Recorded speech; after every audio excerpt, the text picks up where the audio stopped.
Hello everyone, good morning and welcome back to my channel. কেমন আছো সবাই? আশা করি সবাই ভালো আছো, সুস্থ আছো। আমিও মোটামুটি বেশ ভালো আছি। শুভপ্রিয়া ক্রিয়েশনের আর একটা নতুন ব্লগে তোমাদের স্বাগত। যে যেখান থেকে ভিডিও দেখো না কেন, তোমাদের সবসময় ওয়েলকাম আমার এই ছোট্ট ব্লগে। বন্ধুরা, পুরো ব্লগ জুড়ে থাকার অনুরোধ রইল। আই হোপ আজকের ব্লগটা তোমাদের ভালো লাগবে। তো সকাল সকাল রান্নাঘর থেকেই ভিডিওটা শুরু করলাম। আর আজকের হচ্ছে শুক্রবার, আর এখন ঘড়ির কাঁটায় বাজে সকাল 9টা। তো ছেলে যাবে স্কুলে, তো তার জন্য এখানে জল খাবার রেডি করছি। মানে এখানে আলুর তরকারি বানাবো, তাই জন্য আলুটাকে একটু মানে নুন হলুদ দিয়ে ভালো করে ভাজা ভাজা করে এবার জল ঢেলে দিলাম।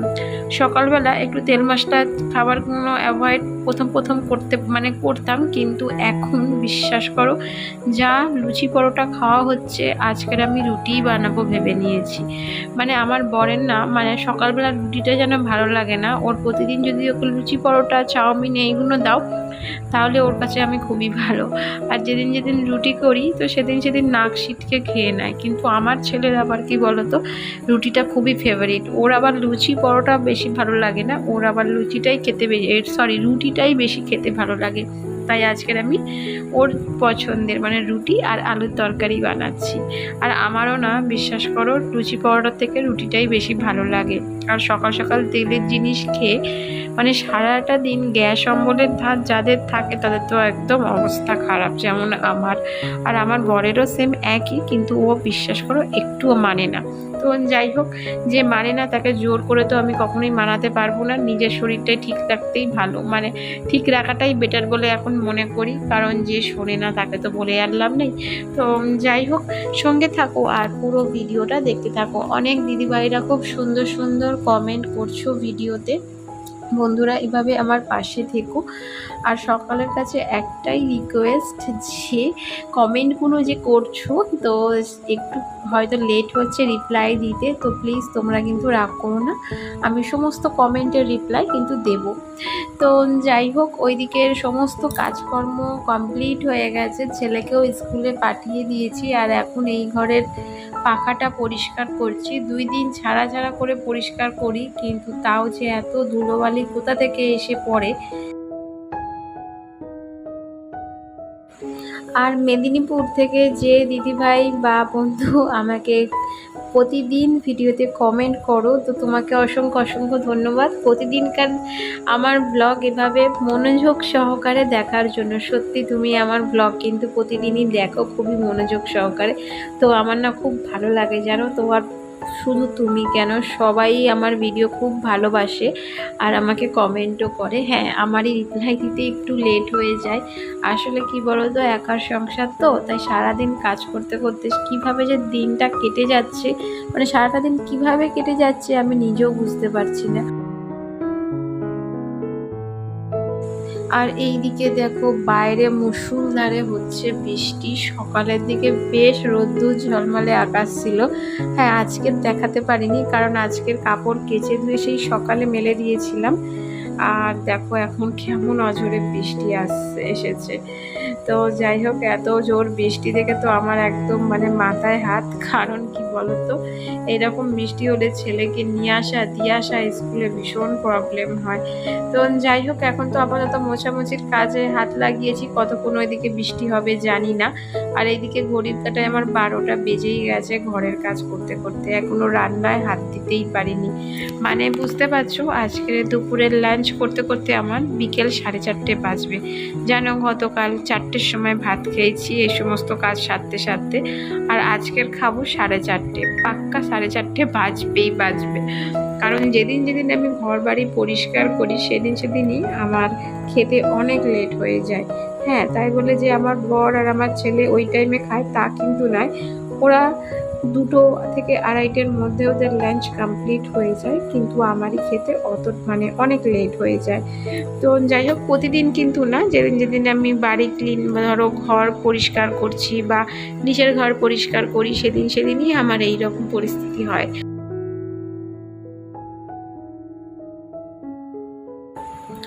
আর এখন যে ভিডিওটা রেডি করছি বন্ধুরা, এখন বাজে রাত্রির 12টা।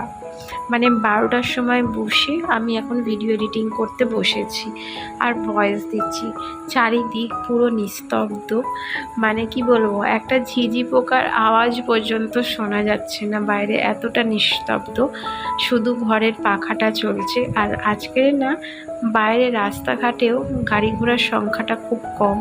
না এই সময় মানে আমাদের বাড়ির পাশে যেহেতু মেন রোড, তাই মেন রোডের উপর দিয়ে ভালোই গাড়ি যায়, কিন্তু আজকে দেখো একটু সাউন্ড পাওয়া যাচ্ছে না। আর একটা কি খেয়াল করলাম জানো তো, জন্মাষ্টমীর পর থেকে দেখছি বেলাটা একটু একটু করে ছোট হতে থাকছে। এটা কি তোমাদেরও মানে তোমরাও ফিল করছো? একটু আমাকে কমেন্ট করে জানিও তো। আমার তো মনে হয় যেখানে 6:30টায় সন্ধে হতো, এখন 6:15তেই সন্ধে হয়ে যাচ্ছে, বেশ ভালোই, মানে অন্ধকার অন্ধকার মতো হয়ে যাচ্ছে। তো যাই হোক, এদিকে দেখো আমি রান্না বসিয়ে দিয়েছি, আর এখানে একটু মাংসের আলু মানে ভাজা ভাজা করছি, আর আজকের একটু চিকেন বানাবো। আর ফ্রিজে রয়েছে ডাল, তার সঙ্গে আমার বরের জন্য ডিম ভাজা করতে হবে, বড়া ভাজা করতে হবে, আর আমার ছেলের জন্য চিকেন বানাচ্ছি, কারণ আমার বর মুরগির মাংস খায় না, তো ওর জন্য আবার আমাকে মানে আলাদা করে বানাতে হবে।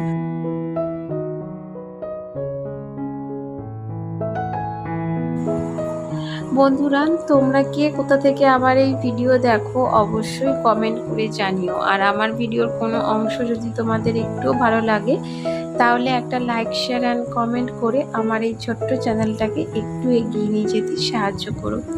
আর এই যে দেখো, গল্প করতে করতে মাংসটাও বেশ লাল লাল করে কষিয়ে নিয়েছি।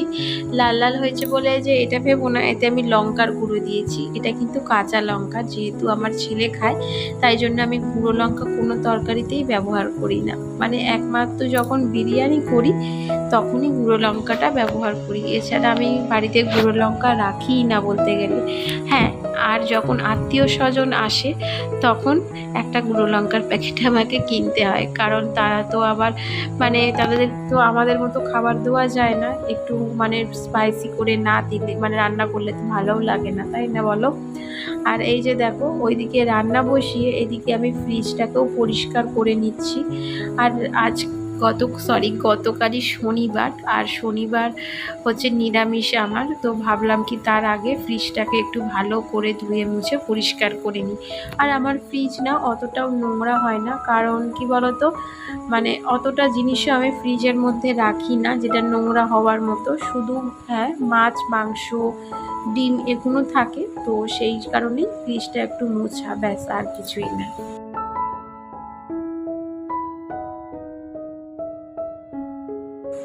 ফ্রিজটা যখন কিনেছিলাম বন্ধুরা, তখন কত কিছু না ভেবে কিনেছিলাম, যে এইটা রাখবো, সেইটা রাখবো, এই জিনিসটা এনে নেবো, সেই জিনিসটা এনে রাখবো, কিন্তু সেটা আর হয় না জানো তো। মানে যতই ভাবি যে এটা সেটা করে মানে করব, কিন্তু সেটা স্বপ্ন তো স্বপ্নই থেকে যায়, সেটা আর বাস্তব হয়ে ওঠে না। তখন যাই হোক, ফ্রিজের ভেতরটা তো পরিষ্কার করলাম, কিন্তু বাইরেটা কলিং দিয়ে পরিষ্কার করছি, কারণ যেহেতু এটা গ্লাস প্রিন্টেড, তো সেই কারণে একটু কলিং না দিলে ভালোভাবে পরিষ্কারও হবে না। আর এই নিচের যে আইসের ডোরটা দেখছো, এখানে এত পরিমাণে ধুলো পড়েছে, তোমরা হয়তো ক্যামেরার মাধ্যমে বুঝতে পারছো না, কিন্তু যখন আমি পরিষ্কার করছি তখন আমার নিজেরই মাথা গরম হয়ে যাচ্ছে। আর যেহেতু আমার মানে রান্নাঘরে কোনো রকম চিমনি নেই, আর জানোই তো রান্নার তেল মানে মশলা ছিটে এটা সেটা এসে পড়ে, আর তাতেই না এরকম দাগ হয়ে যায়। আর এই যে দেখো, ছেলে স্কুল থেকে চলে এসছে, এখন আমি ওকে ভাত খাইয়ে দিচ্ছি। আর এরপরেও কিন্তু আমার অনেক কাজ রয়েছে, এখনো পর্যন্ত আমার স্নান হয়নি। তো এখন ঘড়ির কাঁটায় বাজে দুপুর 2টোর মতো। তো এখনও নিচের ঘরে আমার এখন প্রচুর কাজ বলতে নিচের ঘরটা একটু মানে ঝাড় দিয়ে মুছে নেব, তো সেই কাজটা করে তারপরে স্নান করব, ঠাকুরকে পুজো দেব। মানে আমার গোপু সোনা এখন আর ঠিকঠাকভাবে আমি ওকে সেবাও দিতে পারছি না জানো তো। মানে আমার বর সেই সকালে ওকে মানে ঘুম থেকে তুলে একটু খাবার দিয়ে এসছে, আর এখন বাজে দুপুর 3টের মতো, এখনো পর্যন্ত আমার স্নান হয়নি আর ওকে মানে খাবারও দেওয়া হয়নি। কতটা অবহেলা হচ্ছে বলো তো। আর যাই হোক, এই যে টেবিলটা দেখতে পাচ্ছ, টেবিলটা আমরা দিয়েছিলাম রেন্টের ওই দিদি ভাইকে, কিন্তু টেবিলটার অবস্থা দেখো কি করে দিয়েছে। তো এটা দেখে আমারও খুব হাসি লাগছিল যে ভালো টেবিল কিভাবে খারাপ হয়ে গেছে। তো ওগুলোকে তো মানে ফেলা ছাড়া এখন আর উপায় নেই। আর এই যে ছোট ঘরটা দেখছো যেখানে চৈকি পাতা রয়েছে, এটা হচ্ছে আমার ঠাকুর ঘর ছিল। ওরা একটা বেডরুম এটাকে বানিয়েছিল, মানে একজন থাকার মতো একটা বেডরুম ওরা করে রেখেছিল। কিন্তু আমি না এটা কখনোই সাপোর্ট করি না, কারণ ঠাকুরঘর হচ্ছে ঠাকুরঘর, সেখানে শোয়াটা ঠিকঠাক মানে আমি পছন্দ করি না। কিন্তু যেহেতু আমি রেন্ট দিয়েছি, তো সেখানে তো আমার কিছু বলার নেই। তো যাই হোক, এই যে দেখছো এটা হচ্ছে আমাদের বাইরের উঠান, মানে উঠান তো নেই বললেই চলে। একদিন তোমাদের পুরো বাড়িটা একটু ঘুরে দেখাবো, মানে না না, অন্যের বাড়ি না, মানে আমার বাড়িটাই বাইরে থেকে একেবারে ঘুরে দেখাবো যে কতটা কি জায়গা আমাদের রয়েছে, মানে কতটুকু জায়গার মধ্যে আমাদের বাড়ি। তো যাই হোক, এই যে দেখো এখন নিচের ঘরটা ঝাড় দিয়ে এবার মুছে নিচ্ছি, কিন্তু মুছতে ভীষণ কষ্ট হচ্ছে জানো তো, কারণ লাঠিটা কি বলবো এতটাই জলে ভিজালে ভারী হয়ে যায় যে এটাকে টানা হেঁচড়া করাই মুশকিল। আর এখন কিন্তু ফোনটা ধরে রয়েছে আমার বর। তো আমার বর একটা হাসছে আর একটাই কথা বলছে, তুমি এত কাজ দেখাচ্ছ, লোকের দেখলে পাগল হয়ে যাবে যে তুমিও এত কাজ করো। কিন্তু হ্যাঁ বন্ধুরা, আমিও কাজ করি। অনেকে যারা কমেন্ট করে বলো যে দিদিভাই তুমি কি কাজ করো, হ্যাঁ আমিও কাজ করি গো। তো যাই হোক, এই যে দেখো এটা হচ্ছে নিচের রান্নাঘর আমাদের, তো রান্নাঘরটাকেও মুছে নিচ্ছি। কালারটা একটু মানে ক্যাটক্যাট মতো করছে, মানে কি বলবো, এটা একটু ডিপ কালার, মানে গ্রিন কালার টাইপের। আর এইটা হচ্ছে বারান্দাটা। তো একদিন বললামই তো, মানে সমস্ত ভিডিওর মাধ্যমে তোমাদের তুলে ধরবো আমার নিচে থেকে উপরের কয়টা রুম, নিচে কটা রুম। তো বন্ধুরা, আজকের ভিডিওটা এখানেই শেষ করলাম, আবার দেখা হবে নেক্সট ব্লগে খুব তাড়াতাড়ি।